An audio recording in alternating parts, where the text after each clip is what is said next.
Many entrepreneurs spend time optimizing productivity systems, mindset and strategy, and they rarely question the physical space they live and work in. Today, we are talking about the work environment and how the design and energy of your home or office can quietly shape your productivity, your well-being, and your career performance without chasing that all-elusive work-life balance. I'm joined by Penny Moyses. She's the founder of London Expo Home, Life and You and the Time Hacker Coach, who helps people rethink the relationship between their homes, their energy, and the lives they want to build. I'm Ildiko Seeley, your routine and performance strategist, and this is Routine is Revenue, where we connect your personal health routines directly to your business and career performance.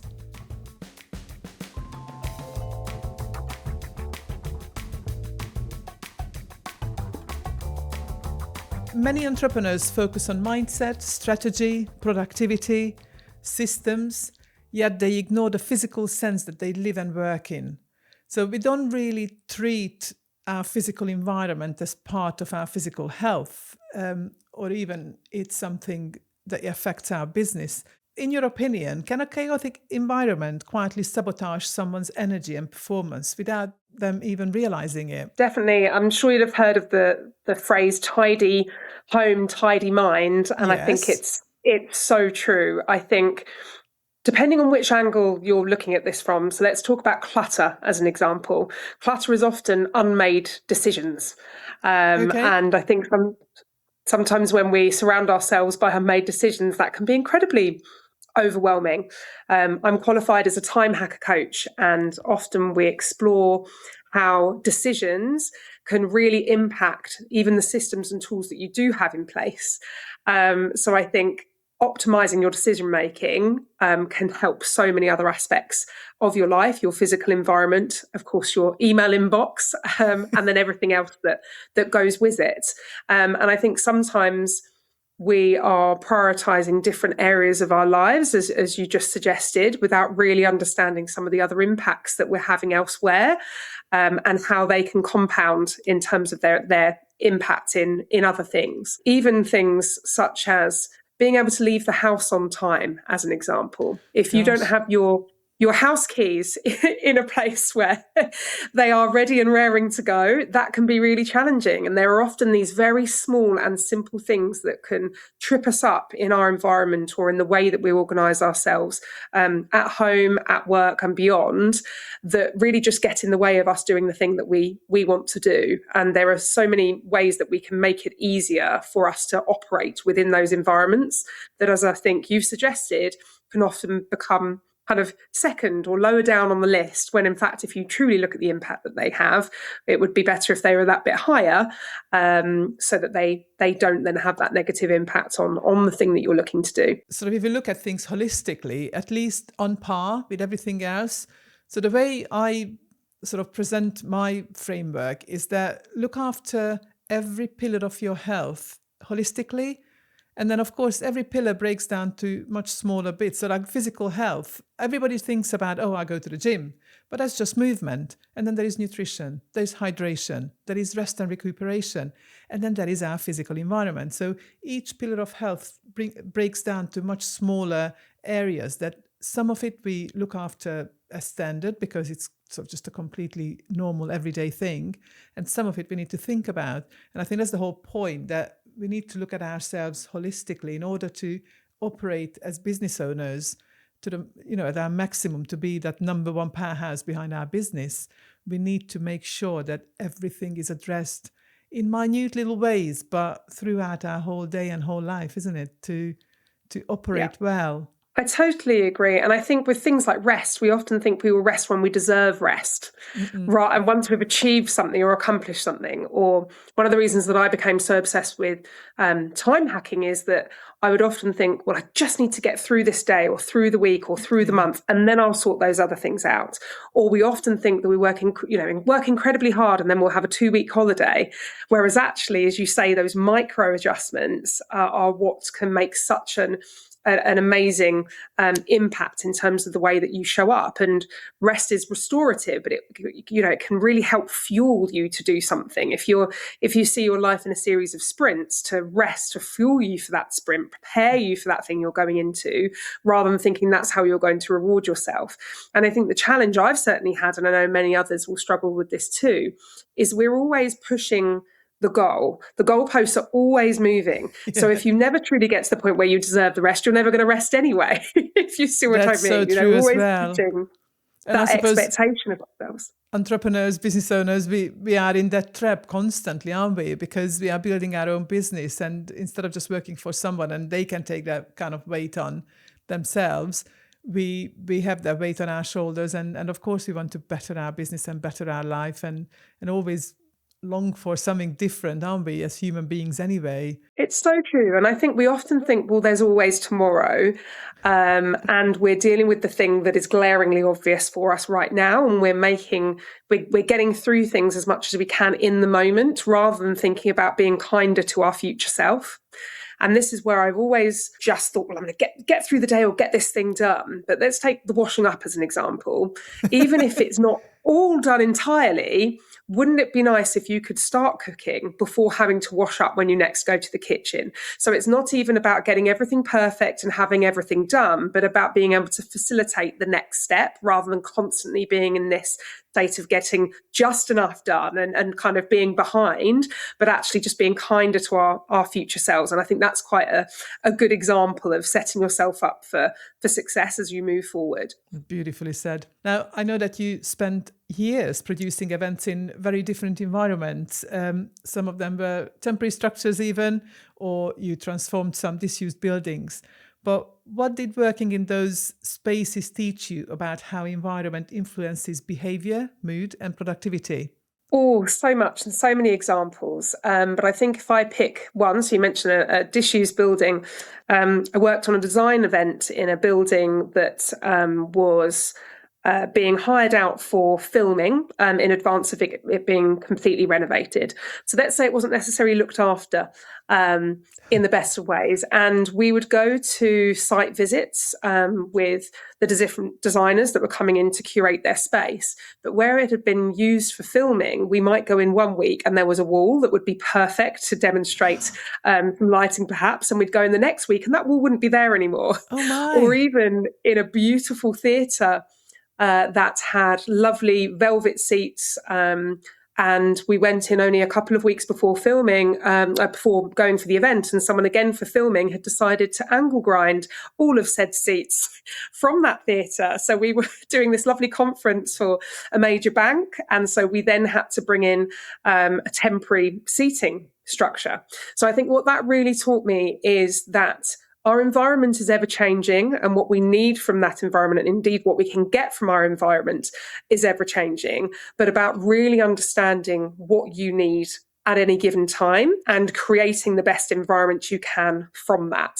So to give you an example, if you need certain things to create focus, so whether that's a clear desk, you might be able to create a clear desk, but there might be perhaps another area of your home that isn't quite in the way that you would like it to be. You know, what are the ways that you can just create just enough of that focus for you? You know, it might be that sound is something that really impacts you. So being mindful of the playlist that you're playing at any one time can really affect you. And certainly lighting. Lighting is something for me. I'm always trying to reduce the lighting, and my husband ends up typically putting it up. But I'm very mindful that I can react very differently to lighting. And if I'm trying to perhaps calm myself down or be in a space where I'm trying to really create kind of calm focus, then adjusting the lighting really helps. But as I say, I think our environments, especially if you are a business owner that works from home, you have children, you know, often it can't be in the perfect state, but you might just be able to make enough of those micro changes to create enough focus so that you can be kind to yourself and get the job done. So we're talking about different spaces, different workspaces, and from time to time our home becomes our workspace. Especially we pretty much all experienced it with lockdown, you know, with the recent events of COVID. when lockdown arrived, our homes became our offices, our homes became schools. And, you know, millions of people completely converted their sort of family hub into a completely different space. So, what did the experience reveal about the relationship between the home environment and the professional performance for yourself or for any of your clients? The kind of merging of everything within my home was really what drove me to launch my event, Home Life and You, and this, and really discovering the impact that it has. So to give you an example, in my environment, I had a 6-month-old who was just weaning for the first time, 2 dogs, a dining room table that became an office for 2. And I'm sure so many people can relate to that and have their own stories. I think definitely in terms of sound, which I touched on before, even having calls in close proximity to one another was certainly challenging, and having to create a bit of a schedule and an understanding for other people that work within the home. So I know now, I know many people who perhaps work from home at the same time as their housemates or their partners, and I think so having that understanding of how that environment works for not just only you but all of those other people that are in it too. That's actually quite good, because it's also very good to end your workday. And if you're using a table for multi-purposes, that forces you to end your workday and put everything away, and then it becomes a family hub again.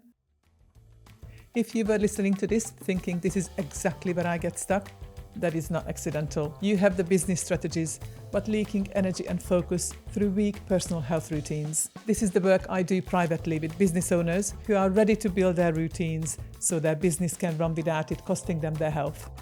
So you've already mentioned that you organize events, and one of it is one that's coming up later on this year, the Home Life and You event in London. And you also do time hacker coaching, where you help people rethink how their home environment supports their life, which very much fits into our topic. But when someone feels overwhelmed or constantly busy, where do you usually start when assessing their environment? Do you actually go into their home, or do you just conduct your coaching online? So Home Life and You Live is our event on the 17th and 18th of October at XL London. But we have a community all year round. So at the show, we have 4 different stages full of lots of different topics, anything from neurodiversity, hormone optimization, decluttering techniques, cleaning tips and tricks, as well as things like belief coding. So we kind of describe it as a bit of a pick and mix. So rather than it being very subjective, and this is the particular best way, we don't believe in any such thing. It's a pick and mix of opportunities. So people that come to the event and are part of our community throughout the year can take the different topics that they might need at any given time, and certainly where they are when they're coming to the event. As a time hacking coach, I work with typically clients one-on-one, and we do 30-minute Zoom calls so that it can fit in with their day, whether they are at home or indeed at work, whatever suits best. But I also deliver some workshops where we cover off, typically a half-day workshop, where we cover off a variety of different tools.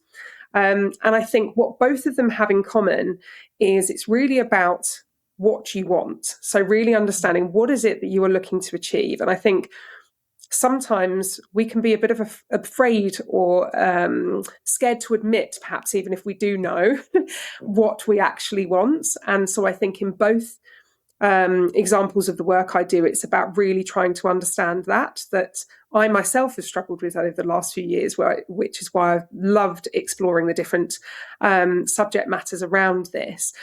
So about aligning life with what you want. And time hacking, we touched on decisions earlier, but typically looks at beliefs, decision making, and fear of failure.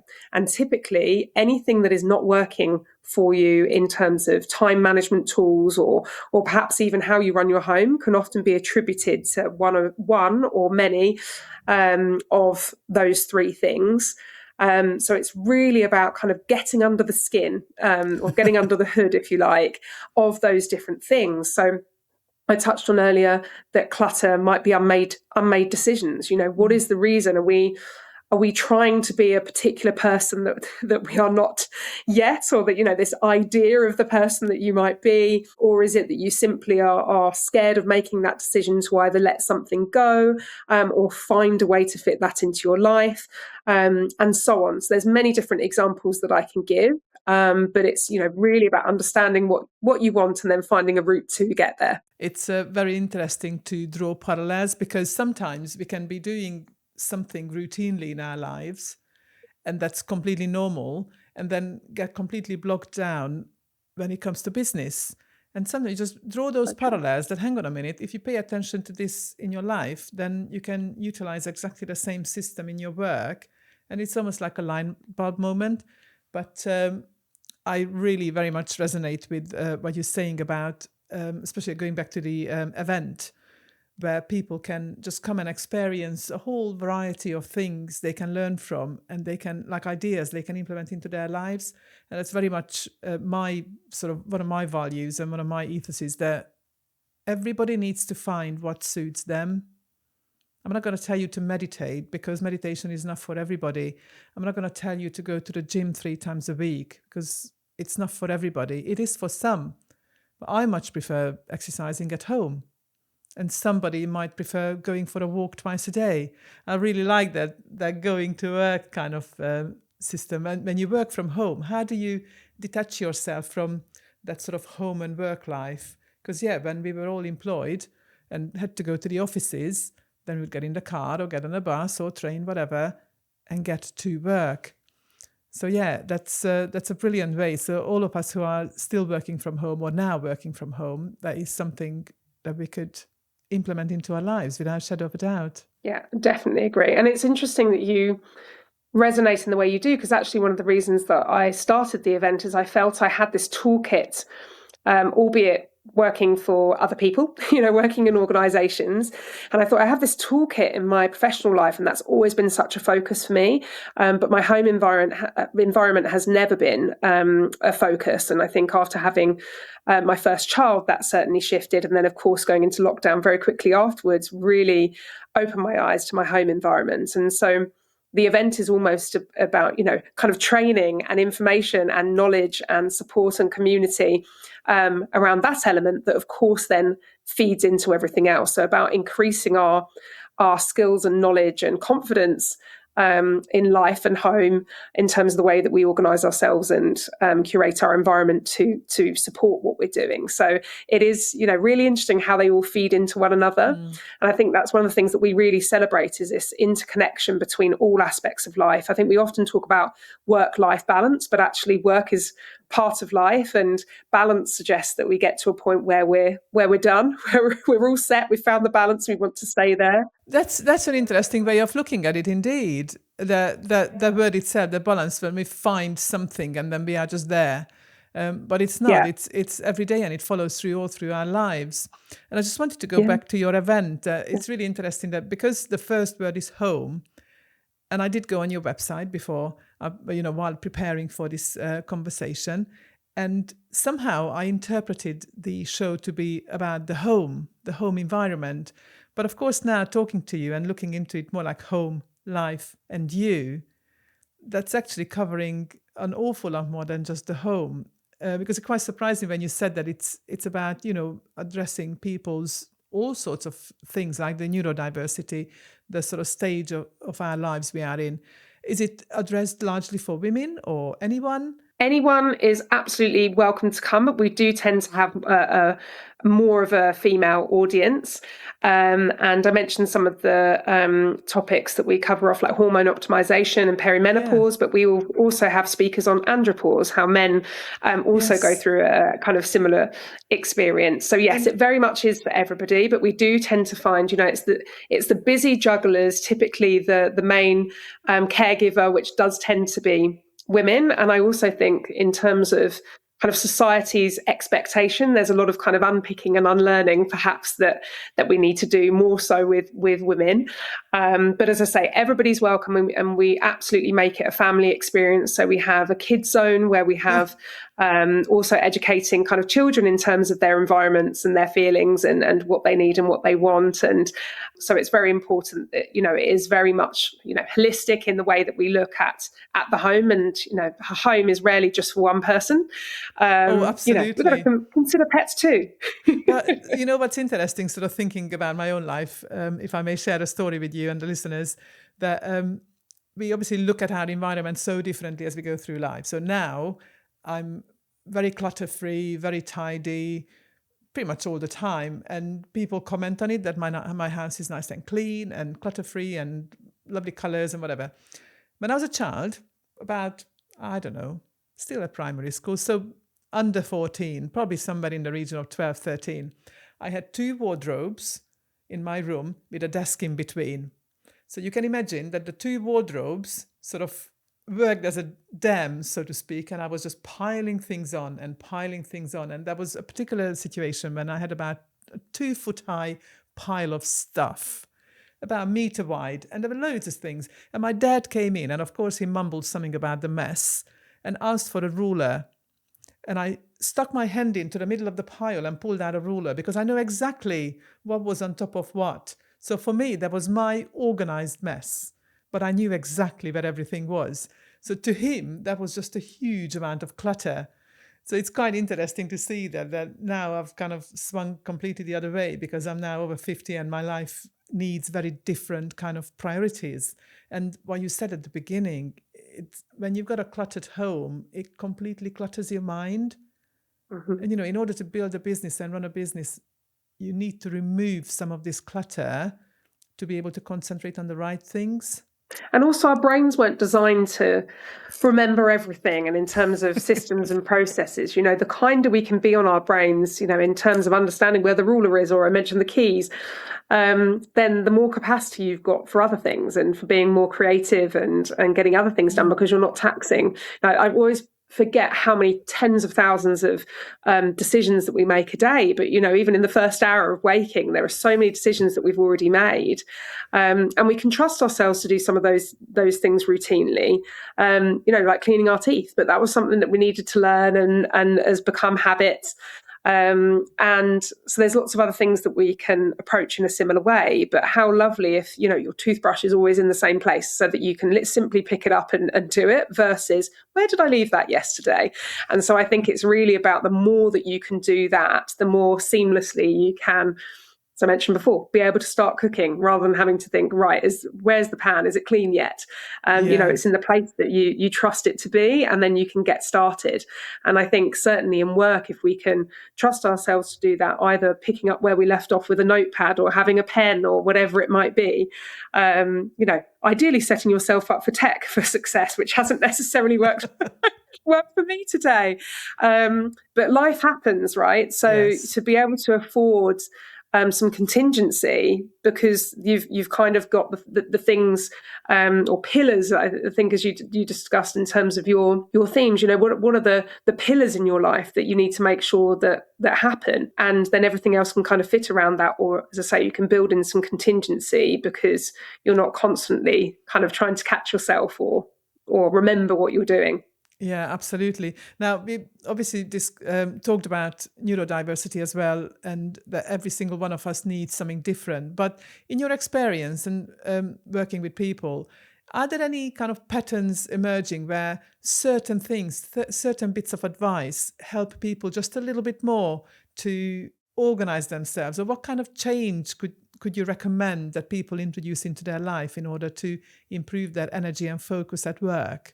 I certainly think creating boundaries around the different elements of your life. One thing that I would love to revisit is in lockdown, we were quite strict about going on our walk before work. It became kind of our commute, our walk to work, if you like, even though it was kind of round the block and back. Yes, of course.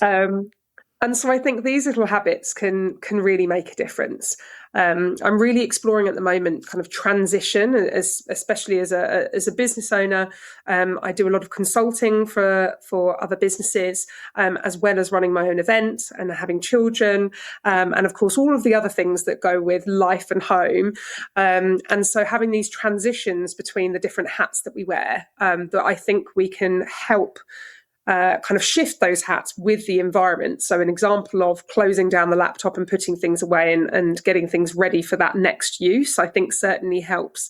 If you can visibly see that, let alone telling yourself, this is the next step of today that we're moving into. If somebody keeps trying to fix their productivity through apps, for example, through planners maybe, or new systems, but ignore the spaces that they live in or work in, are they solving the real problems in their business, or are they just rearranging the symptoms? Absolutely rearranging the symptoms, for sure. And as I say, that is what's really going on here. What I think is the question that you can ask yourself, because I think there's always going to be a new notebook, there's always going to be a new AI tool, but it's really how you use those, and you should be making those decisions kind of before you use any type of tool. So they absolutely have their place, and there are some that are pretty good, but if you come into using them in the same way you've used your last one, then they're probably not going to be successful for you. Awesome. Penny, it's been really insightful how our environments, work or life affect us, and how we can use the same environment in multiple ways. Thank you very much for the conversation, and good luck with your event in London. I'll have a look in my calendar to see if I can make it. It sounds very interesting and certainly very informative. So thank you very You're much. very welcome. Would love to see you there. Thank you for having me. If this episode has shown you where weak health routines are costing you revenue, your next step is simple. Ask yourself this question: is your business draining your energy faster than it grows? If the answer might be yes, I invite you to book a conversation via the link in the show notes. If this conversation made you think, please subscribe, leave a comment, and listen again. If you would like more information on the topic or my guest, all information is in the show notes. Remember, your business will only ever be as healthy as you. Together, let's build routines to bank results.